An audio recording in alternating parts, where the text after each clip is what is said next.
These are the biggest factors when it comes to getting consistent results on Google Ads. Now, whenever it comes to running an account, or especially scaling an account, there's a lot of things that are unique to Google Ads. We talk about this a lot in other videos. There's going to be elaborations of each of these topics, probably videos that go over some of these in whole, right? But in this video, I want to go as a high level, really what you want to focus on when it comes to consistency. One of the best things about Google Ads compared to Facebook is the consistency of results of campaigns once you build them up. Google, in a nutshell, is a lot harder on the front end to get the scale right, to get campaigns really moving, really to the point where it's driving a high level of revenue to your store. That being said, it's extremely consistent. You're not going to have creative burnout. You're not going to have the campaigns just crash and fail randomly because the algorithm changes. Once you build them up, they're usually going to stay at that point and be really, really sustainable. Whereas Facebook, it's a little easier on the front end to get to the point of scale, but you have a lot of unpredictableness. You have a lot of variables that could affect one day for some reason your campaign stopped working. You don't really have to deal with that on the Google side. So there's a lot of pros and cons to both platforms. Of course, if you're getting your store to the point where it's doing 7 figures per month, you're going to be leveraging both.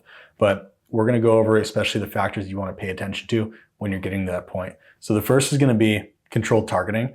We talk about this all the time when it comes to segmentation. The biggest thing that you can do on Google to have success is really segmenting out variables. Now, reason being is because Google doesn't always have the best ability for their algorithm to determine where it should put your budget. So the best thing you can do is avoid Google kind of meddling with the campaigns. Make sure it can't do that. That means taking certain groupings of targeting, putting them in their own campaign types. You might have, let's say, 5 different types of product categories for your store.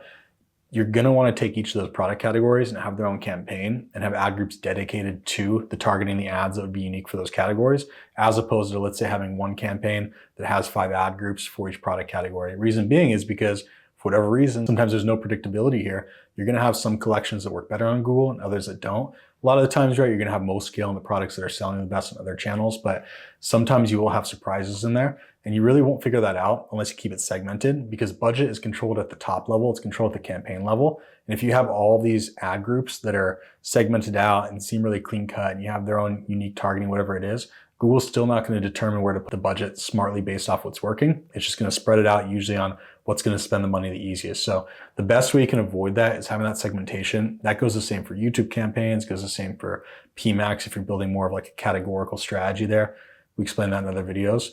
But usually when you have an increased amount of variables, the more segmented you're going to want to be. If you have even, let's say, products within a campaign that do the best, even if they're in one collection, you're probably going to want to segment that out and have a campaign with a dedicated budget for the best sellers. It could be individual products.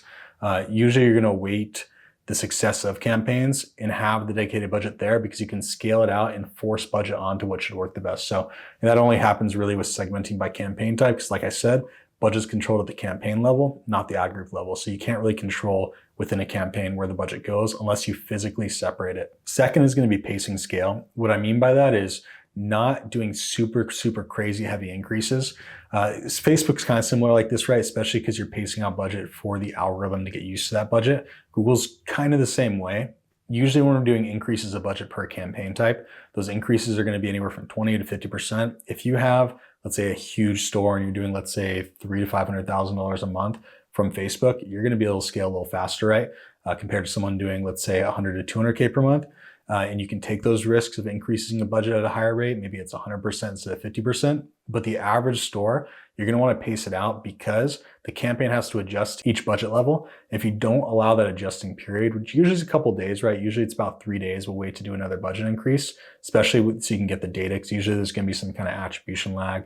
Most stores it's 1 to 2 days. But if you don't allow that time to pass and let the campaign adjust to that new budget, you're not really going to know what the ROI is for that new budget, and then you're going to prematurely scale. So usually the pattern is, you run the campaign, let's say at $100 per day.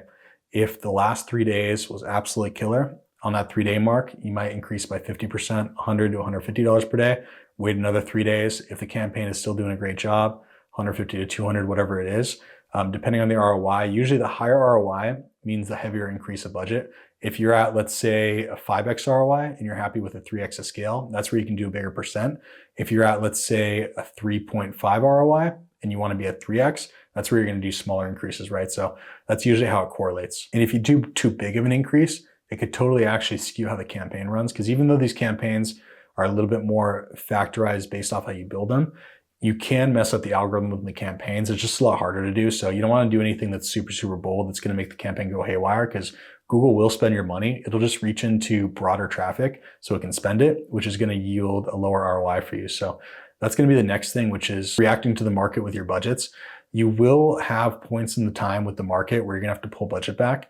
And you want to make sure you stay on top of that, because if you do not pull budget back in those times, it's going to be the same thing as giving it too big of a budget. And it's going to make the campaign and basically force it to spend that budget, but go into those broader traffics is not going to convert. So if you have, let's say, a decreased period in the market, or like Facebook's crashing a bit, or it's even a seasonality kind of thing, you have to be on top of manipulating the budgets. Because if you're not on top of that, as you know, same thing with Facebook, you have ROI come up and down, but it will crash the campaigns because you're giving it too big of a budget for what it can actually bring in for relative ROI. And if you don't do that, like I said, it'll go a little haywire. It might take a little bit more time to resurface, and you're going to lose revenue, right? You're going to lose profit. So make sure to stay on top of budgets. If ROI is coming down, that's generally a good reason for it. Don't go crazy. If it's ROI is down for a day or two, it could just be random volatility. But if there's, let's say, a week of time, you're seeing ROI consistently coming down, there's probably going to be some variable in the market that's influencing people to stop buying, or something that's increasing that decrease. And you're going to want to make sure to pull the ROI down with it. And then once it starts spiking up again, same pattern, you're going to see day after day, ROI starts coming up. That's when you can start increasing. It's kind of like riding a wave, right? You got to be on top of it. The last thing that we're going to talk about is outbidding competitors in the market. Now, whenever it comes to PPC search, which is also relevant in PMAX a little as well, you have the opportunity to outbid your competitors. Now, because Google Ads is an auction system in most cases, it's not really the CPM model like Facebook. It'll boil down to CPMs, but anytime you're doing search targeting, it's going to be an auction system, which basically means it's going to go not really to the highest bidder, because there's other variables that'll determine how higher up you are in the auction, but it is an important factor. And when you have that type of environment, you have the ability, which it will increase CPA, but at some point your competitors will not be too happy with that increased CPA, and they'll start dropping out and pulling their budget, right? So if you can tolerate a higher CPA temporarily, you can scale, take more market share, and at some point the CPA will neutralize and come a little bit back down, because the competitors are going to pull their budget and they're not going to be down to play that game, right? So the biggest scale we see is when a store is willing to sacrifice a little bit of profit, take an increased CPA, and just eat market share until the competitors fall out, that CPA comes down, and you still maintain that market share. So that's a little bit more of a advanced scale technique. But if you're willing to take that decrease in profit, it's well worth doing, because that's what's going to get you into a higher level of the market. So I hope you enjoyed these topics. If you have any questions about anything I just talked about, feel free to drop in the comment, and I'll leave a comment directly on my opinion or how you can actually get to the next point. But thanks again for watching. Like and subscribe if you like this content, and we'll see you in the next video.